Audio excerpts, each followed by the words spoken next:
Hello and welcome to Wednesday's edition of Cracking the Cryptic. Now apologies if this video is a little bit late today. I had a very busy day, but I am looking forward to solving a classic Sudoku for a change. We get sent a lot of classic Sudokus, but it's very difficult to weed out the sort of wheat from the chaff. But our testers have tried this puzzle, which was sent in by Mr. Cuthbert, and apparently it's very good. So I'm going to try it for you in a moment. Just to say that we don't know exactly where this puzzle came from. It comes from a magazine, according to Mr. Cuthbert, and but we haven't got the author's name. Now, if you do send us puzzles and they're not your own, please do try to tell us the source, just so that we can name check the author. These authors give us so much pleasure on the channel that I think it's very important that we give them recognition. So do try and tell us who they're by if you know. Now, there's not much else to tell you, I think. This should be a good puzzle, as I say, from the testers. And if you want to have a go, click on the link under the video. That will take you to exactly this screen where you should be able to play along on whichever device takes your fancy. And with that, I'm going to try the puzzle. Let's get cracking. There's a 1 and a 2 there, look. So we can immediately put a 1 and a 2 in the central box. That means we need 6, 7 and 9 to complete the box, and there's a 6 and a 7 already in column 5. So let's put the 9 in and pencil the 6 and the 7.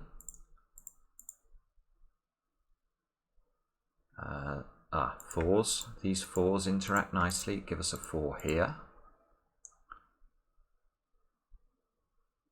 Let's try and see if we can see any other pencil mark opportunities. There must be a 4 in one of those two squares. Must be an 8 in one of these two squares because of these 8s, look.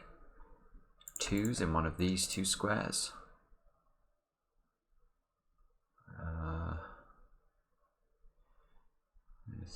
No, can't pencil mark 3s yet. It's 9s, 1s, 2s, 7s. No, I'm not. There might be more to pencil. Oh, 7's down there. Look, we can do those as well. And 9's into the bottom as well. That's good. Now let's have a look at row 5 now, because we've effectively got 7 of the 9 digits. We still need 3 and 5 into those two squares. Pencil mark that in. Now there's the first pattern. There's the first pattern. Have a look at that 3 and see if you can spot it. Now let me just hang on a minute. Let me just calculate. Right, yeah, so if you use this 3 properly, you should be able to write that digit in. So do pause the video if you can't see how to do that, and I'll talk you through what I've seen here. So the moment I get this 3 and 5, I'm scanning the grid looking for other 3s and 5s that might be interesting. My eyes see this one. Now, why is this 3 important? It's because it eliminates a 3 from these two squares, look. Now that means in row 7, the 3 must be in one of those two positions. Now you can see that there is a nice symmetry here between the positions of the 3s in row 5 and the positions of the 3s in row 7. Now this is called an X-wing pattern. Now don't worry if you've not come across an X-wing before. I'm going to talk you through the logic in a moment. But it's one of the most powerful and I think misunderstood patterns in Sudoku. A lot of people, think they'll never understand an X-wing because it sounds complicated, or when it's been explained to them before, they haven't understood it. But it is quite simple.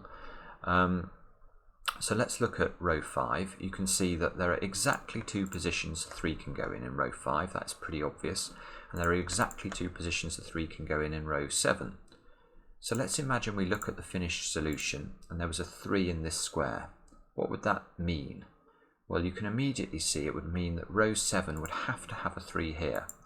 So this is one possible position that we could see in the finished solution to this puzzle. Now there is only one other possibility, and that would be if this isn't a 3. But if this isn't a 3 in the finished solution, we know for certain that this will be a 3. And that will mean that this will be a 3, because obviously if this is a 3, there can't be a 3 here anymore. Now, if you are sort of looking at that visually, you can see the 3s are either on this limb of an X or this limb of an X. But either way round, the critical thing to appreciate is that in either of those situations, there was a 3 in one of these two positions, and there was a 3 in one of these two positions. And why does that matter? Well, it matters because that means that when we look column 3 and column 7 here, there cannot possibly be 3s in any of those squares. Now, if we now look at row 3 of the grid, you can see there can't be a 3 here or here because of the X-wing pattern, and this 3 rules out a 3 from that square. So actually we can write a 3 in straight away there, just off the back of that pattern, which is absolutely lovely. And I think once you get used to X-wings, I think we could all agree that wasn't monstrous to spot. I mean, obviously I've been practicing these for years and years and years, so but that was about a 1 second thing with that practice that I was able to do. So definitely look out for them and practice them.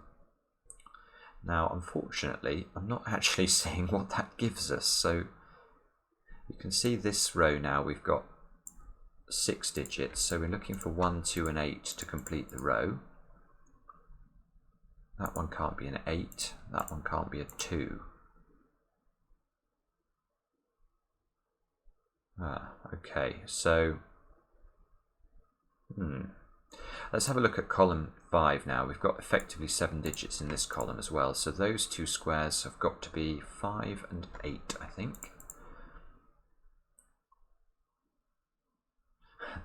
Right, okay, I see what's going on here now. And you guys should too, even if you're new to the channel. If you've been watching the video and paying attention, this 8 should be sort of screaming at you, because that will, let me just stare at this for a second, allow us to fill in that square this time. This is great. So now what we have to do is have a look this time at column 8 of the grid and ask where an 8 can go. Well, this 8 here is massive because it rules out those two squares. So an 8 can only go in those two positions in column 8. And you'll notice again we've got this symmetry going on. So when we look at the finished solution, there must either be an 8 here and an 8 here, one limb of an X, or an 8 here and an 8 here, the other limb of the X. So again, one of these two squares has an 8, one of these two squares has an 8. And that means we can rule out 8s from these squares and these squares. And now if we look carefully now at column 2, this puzzle is absolutely beautiful, isn't it? Because now, where can an 8 go in column 2? Can't go here or here because of the X-wing. There's an 8 there, rules out that square. So we get that one's got to be an 8. Wow. Okay. So, is that going to be the key to cracking the puzzle? So if we look at this column now, we need 3, 5 and 7 into those squares. 3, 5, 7. 7, 6. Right, well there is another pattern now. Okay, this puzzle is quite interesting indeed. Let's look at this. So if we go down this column, you can notice that there is a commonality of a digit between these two columns here. There are 5s locked into these squares. Now, let's go over here to column 8 and ask where 5s can go. Can't go here because of this 5. Can't go here because of this 5. Can go here, can go here. So these positions are the possibilities for 5s. Let's colour those in as well. So what does this mean? Well, this is a different pattern, a slightly more complicated variant of the X-wing. It's called a swordfish, and it's simply an extension of the X-wing to another row and another column. So what do I mean by that? Let's think about it. So these are the positions for 5s, remember. Now let's imagine we looked at the finished solution and there was a 5 in this square. What would that mean? Well, if there was a 5 in this square, you can see that this would have to be a 5 because there are only 2 valid positions for a 5 in column 5. And then this would have to be a 5 because there are only 2 positions for a 5 in column 8. So we'd have 5s in these 3 squares. Now, there are 2 more possibilities to consider. There could be a 5 here, of course. Now, if there's a 5 there, there'll be a 5 there and a 5 there. Similarly, or finally, I suppose, if there's a 5 here, there must be a 5 there and a 5 there. Now, in each of those situations, there was a 5 in one of these 2 squares. There was a 5 in one of these 2 squares. And there was a 5 in one of these 3 squares. So again, we get to do our eliminations. We can eliminate 5 from all of these squares. Let me highlight them all. So there are no 5s in any of those squares. Now, does that tell us anything interesting?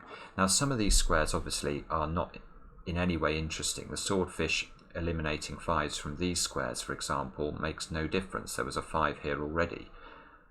So we need to appreciate something about this.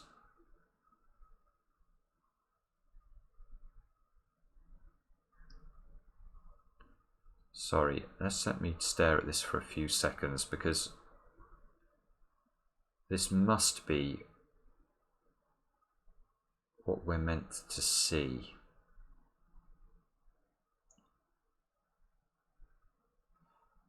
Oh, good grief. Yes, yes, yes. Oh, this is... Yes. This is something else altogether.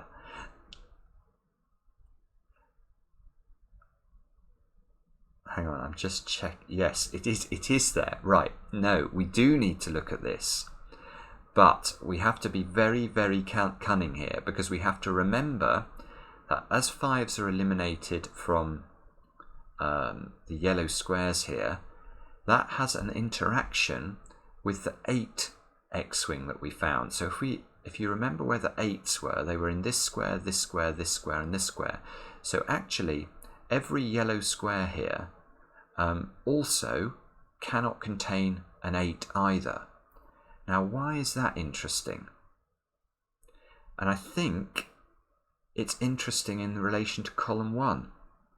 Because where can we put the numbers 5 and 8 in column 1? We can't put them here. We can put them here. We can't put them here. There's already a 5 and an 8 in the row. We can't put them here because there's a 5 Swordfish eliminating the 5 from this square and an 8 in the grid. We can put them here, and we can't put them here because of the combination of the Swordfish and the X-wing. So there is a 5-8 pair in column 1. Oh my god, how cool is that? That is one of the most beautiful patterns. I mean, that is the, I will not see many things more beautiful than that this week. That is absolutely stunning. Now, does it help us?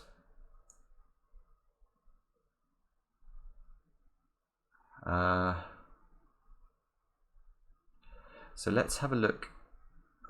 Let's have a look at column 1 now, because we've got 5 and 8 now. So we need 1, 3, 6, and 9 to complete this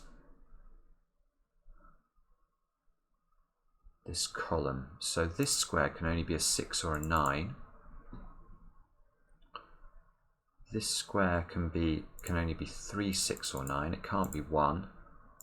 This one can be 1, 3, or 6, I think.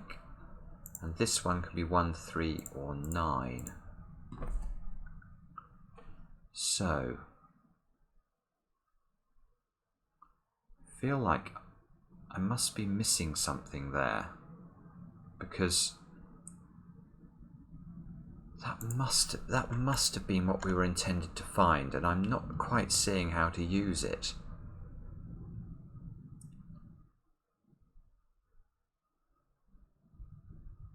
Okay, let's check the other rows and columns where we've got lots of digits. So we need 3, 5, 6 and 8 to complete column 8. So that's got to be 3, 6 or 8.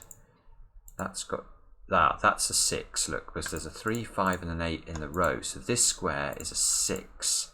Ah, now that is massive, because that means that square is a 9.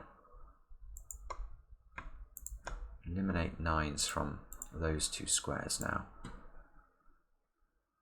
9, 9. This must be a 9 because of the 9s there and there, look.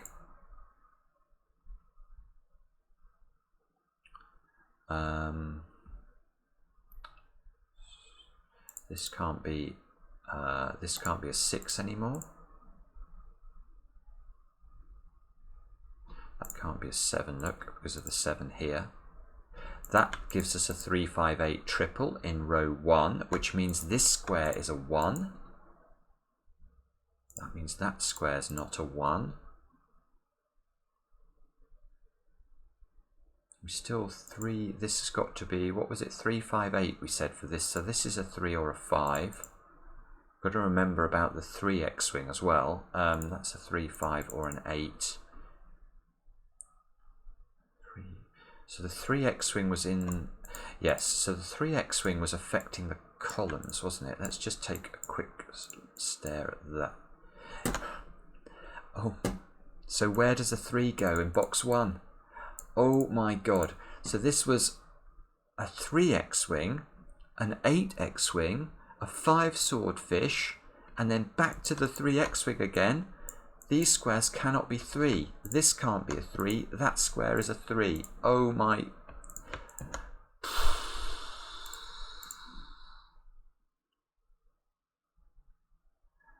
So, oh, now we're going to get an 8 here, which means that's not 8. This must be 5 now. So this is 8. 5, 5. There must be a 5 in one of those two squares. This can't be a 1 anymore, look, because of the 1 here. We get a 5, 7 into those two squares. 3, 6, 5, 8. So that looks all relatively reasonable. 3, 5, 3, 5 here. We must be so close to cracking this, I think. Ah, oh my god, we can use the 3 X-wing again. Look, the 3 X-wing has it eliminates the 3 from those 3 squares, and that 3 now forces this to be a 3. Holy moly.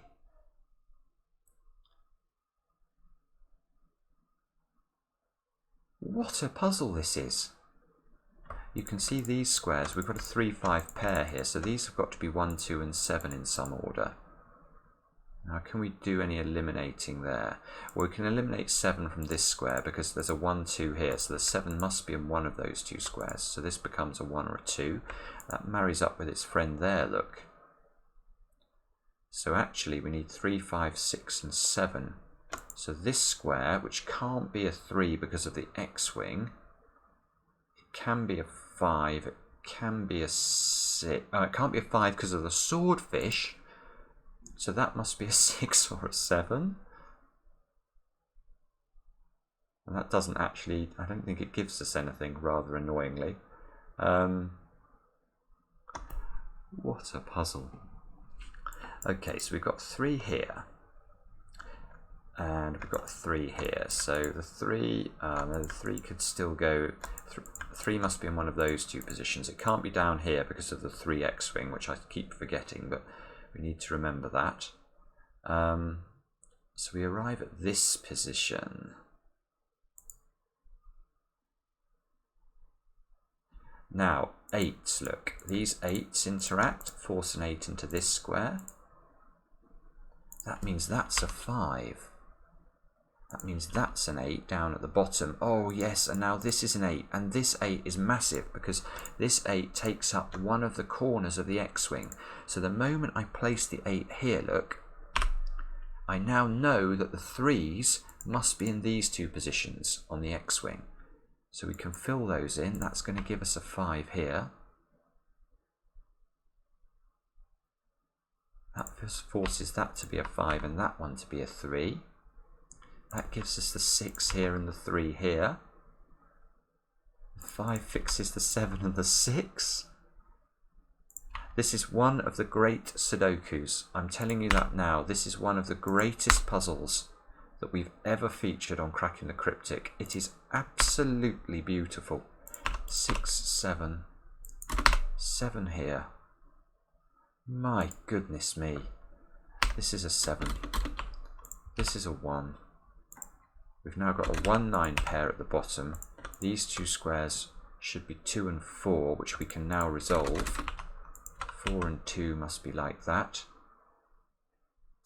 4, 4, 1, 9. These two squares have got to be, what's that going to be? 2 and 4, which we can't resolve yet. But we can get this square. That's got to be a 6.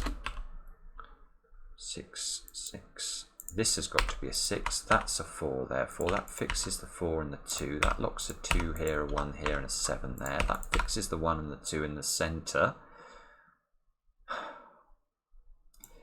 The 8 here fixes that this is a 1, 2, 8 in that order. I really don't want to make a mistake now. I don't want to butcher this puzzle. It would be an absolute crime. This has got to be a 2. This is a 9. Now, where does a 9 go? 9 must be in one of those two squares. This has got to be a 7. That fixes a 7. Oh, don't do that. That's got to be a 9. That's got to be a 1. That fixes the 1, 9 at the bottom. Yes! What a puzzle that is. What a puzzle. Let me know in the comments how you got on. And whether you spotted this remarkable collection of patterns. And we'll be back tomorrow with another edition of Cracking the Cryptic.